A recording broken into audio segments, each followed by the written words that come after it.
लूट का आरोपी आमिर कुरैशी घायल हुआ। पुलिस पर चलाई थी गोली, जवाबी फायरिंग में पैर में गोली लगी। अवैध तमंचा और कारतूस बरामद किए गए। चोरी की मोटरसाइकिल भी मिली है। आरोपी पर दर्ज है 1.5 दर्जन मुकदमे। तो आरोपी पर 1.5 दर्जन मुकदमे दर्ज है। बड़ी खबर आपको बता रहे हैं, यहाँ पर जवाबी कार्रवाई में आरोपी के पैर में गोली लगी है। तो पुलिस की ठाएं ठाएं जारी है और पुलिस लगातार आरोपियों पर कार्रवाई कर रही है। आधा दर्जन जिलों में लूट खसोट करने वाला आखिरकार दबोच ही लिया गया। पुलिस के हत्थे चढ़ गया है। गाजियाबाद में पुलिस की एक बार फिर से गोली चली और यहां पर आरोपी घायल हुआ।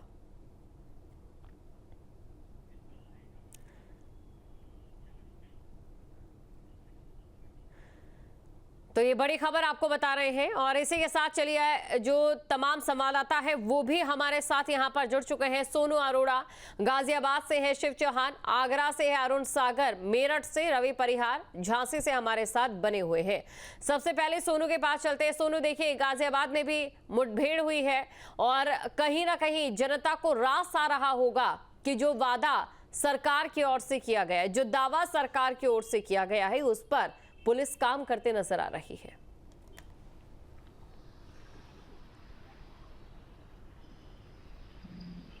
जी बिल्कुल, मुख्यमंत्री योगी आदित्यनाथ की टॉलरेंस नीति साफ ये कहती है कि बदमाश अब उत्तर प्रदेश में नहीं रुकेंगे और उन बदमाशों की खैर नहीं। और गाजियाबाद में 2 मुठभेड़ हुई है। आपको विस्तार से दोनों मुठभेड़ के बारे में बताते हैं। पहली जो मुठभेड़ है वो रात हुई उसमें 2 बदमाश गिरफ्तार हुए हैं। एक मानसिक रूप से कमजोर जो लड़की थी वो बाहर निकली थी, उसे 2 युवक जंगल में ले गए थे और उसके साथ दुष्कर्म किया था। उसके बाद पुलिस हरकत में आई और उस लड़की ने आत्महत्या भी कर ली थी, आपको बता दें। फिर उसके बाद पुलिस हरकत में आई और पुलिस ने लगातार दोनों बदमाशों को गिरफ्तार कर मुठभेड़ के दौरान गिरफ्तार कर लिया। ये दोनों बदमाश नशे की हालत में थे और इन्होंने दुष्कर्म किया था। दोनों बदमाश लोनी के रहने वाले थे। वहीं दूसरी मुठभेड़ गाजियाबाद इंदिरापुरम गाजियाबाद में हुई। उस मुठभेड़ में एक बदमाश गिरफ्तार हुआ।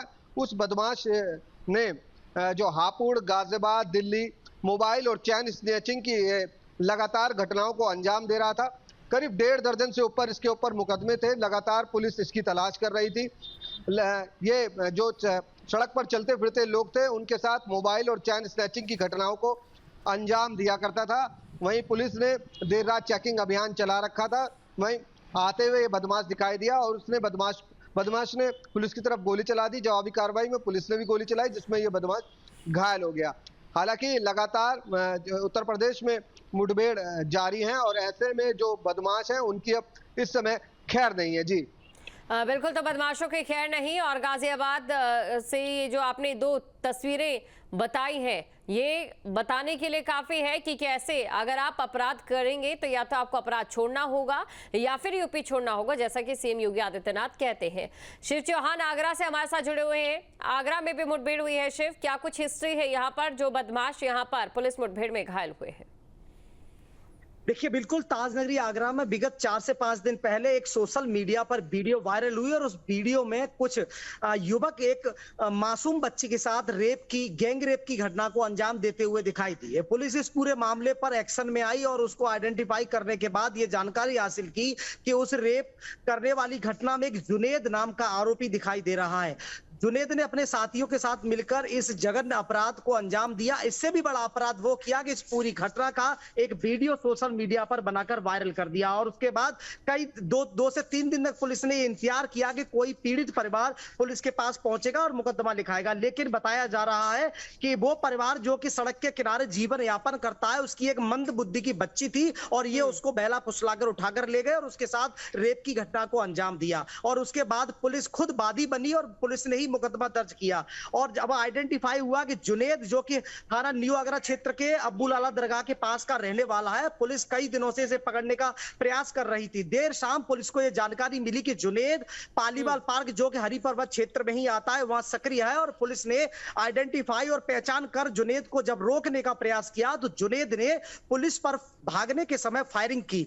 पुलिस ने जवाबी फायरिंग की जिसमें जुनेद के पैर में गोली लगी। आनन फानन में पुलिस ने जुनेद को गिरफ्तार किया, जिसके कब्जे से एक तमंचा और कई कारतूस बरामद किए हैं। उसे इलाज के लिए अस्पताल में भर्ती करा दिया है और जब वो स्वस्थ हो जाएगा, अस्पताल से छुट्टी होगी, तो निश्चित तौर से उसे कड़ाई से पूछताछ की जाएगी और उस वीडियो में दिखने वाले और उसके साथी कौन कौन है उनको भी आइडेंटिफाई करेगी। तो पुलिस इस पूरे मामले को लेकर बेहद गंभीर दिखाई दे रही है। बिल्कुल शिव, कुल मिलाकर ये कहना यहाँ पर गलत नहीं होगा। एक तो जघन्य घिनौना अपराध किया और उसके बाद वीडियो पोस्ट कर अपनी कब्र भी यहाँ पर आरोपियों ने खुद खो दी है प्रूफ के तौर पर, जिसके आधार पर पुलिस ने कार्रवाई की है। अरुण सागर भी हमारे साथ बने हुए हैं मेरठ से, तो अरुण सागर के पास चलते हैं। अरुण सागर से जानते, देखिए योगी सरकार एक नारा देती है कि अपराधी या तो अपराध छोड़ दे या फिर उत्तर प्रदेश छोड़ दे, और वो नारा यहाँ पर पुलिस चरितार्थ करती नजर आ रही है। अरुण जी बिल्कुल, योगी सरकार ने अपने मैनिफेस्टो में सबसे पहली जो प्राथमिकताएं रखी थी वो नारी सुरक्षा रखी थी और शांति व्यवस्था को उन्होंने उसमें जगह दी थी।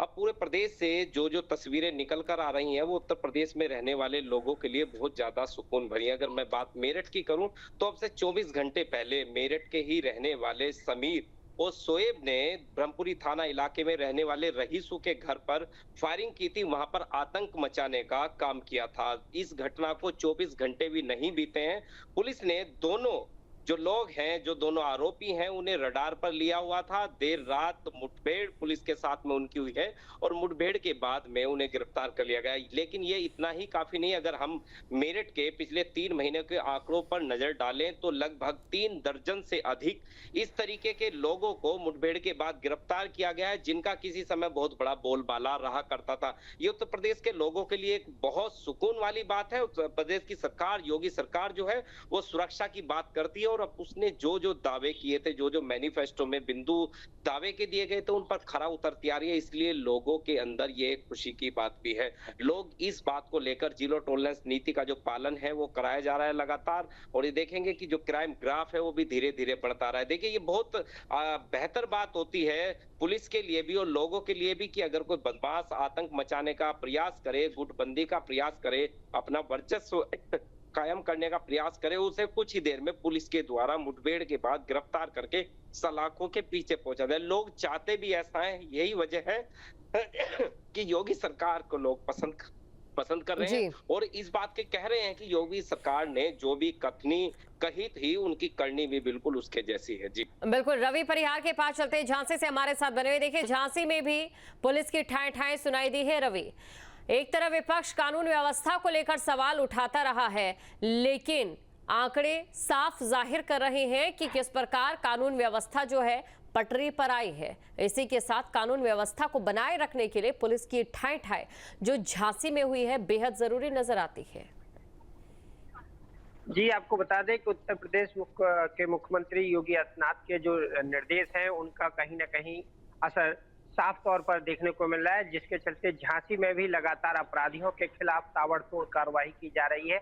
आपको बता दें कि जो घटना है ये देर रात्रि की है, जहां जब एसवाट टीम और एसओजी की तोड़ी फतेहपुर पुलिस चेकिंग गश्त कर रही थी, तभी एक बदमाश जो हत्या आरोपी है उससे पुलिस की मुठभेड़ हो गई है। मुठभेड़ के दौरान बदमाश के पैर में गोली लगी है और उसके पास से अवैध असलाहा और एक बाइक बरामद हुई है। बताया गया है कि हत्या आरोपी प्रदीप उर्फ दीपक अहिरबार द्वारा अपने 2 साथियों के साथ में एक महिला, रचना नाम की महिला जिसकी उम्र लगभग 35 वर्ष है, जो किशोरपुरा की रहने वाली थी, और उसके पति की मौत हो जाने के बाद संजू नाम के व्यक्ति के साथ वह लिव इन रिलेशनशिप में रह रही थी और उसकी कई टुकड़ों में सबको उसको फेंका गया था। लगभग 7 दिन तक पुलिस उसकी शिनाख्त करने में जुटी रही, लेकिन जब उस महिला की शिनाख्त हुई तो पता चला कि जो संजू है उसके द्वारा अपने एक संजय नाम और संदीप नाम के व्यक्ति और प्रदीप नाम के साथी अपराधियों के साथ में उस महिला के पहले मौत के घाट उतारा गया। उसके बाद उसके टुकड़े टुकड़े करके एक कुएं में 2 हिस्सों में फेंक दिया गया, बाकी उसको नदी में उसके सबके टुकड़ों को फेंक दिया गया। जिसके बाद पुलिस ने सबकी शिनाख्त की और 2 हत्या आरोपियों को पूर्व में ही गिरफ्तार कर पुलिस ने जेल भेज दिया था। वही फरार चल रहे प्रदीप उर्फ दीपक अहिरबार की पुलिस तलाश में थी। इसी दौरान देर रात्रि पुलिस की दीपक अहिरबार से मुठभेड़ हो गई है, जिसमें जवाबी कार्रवाई करते हुए पुलिस ने गोली चलाई तो बदमाश दीपक के पैर में गोली जा लगी, जिसके बाद दीपक को घायल अवस्था में झांसी के मेडिकल कॉलेज में भर्ती कराया गया है। वही उसके साथ अब पूछताछ की जा रही है। बिल्कुल रवि, यानी कि कुल मिलाकर ये कहना गलत यहाँ पर नहीं होगा कि पुलिस पेचीदा से पेचीदा ऐसे मामलों को आसानी से और चुटकियों में सुलझा रही है। आप सभी का शुक्रिया तमाम जानकारी को दर्शकों तक पहुंचाने के लिए। जहां भक्ति है हर शब्द में, कथाओं में छुपे हैं दिव्य रहस्य और ज्योतिष देता है जीवन को दिशा। धर्म से जुड़ी हर बातों को जानने के लिए हमारे चैनल स्तुति को सब्सक्राइब करें। चैनल पर जाने के लिए इस लिंक पर क्लिक करें।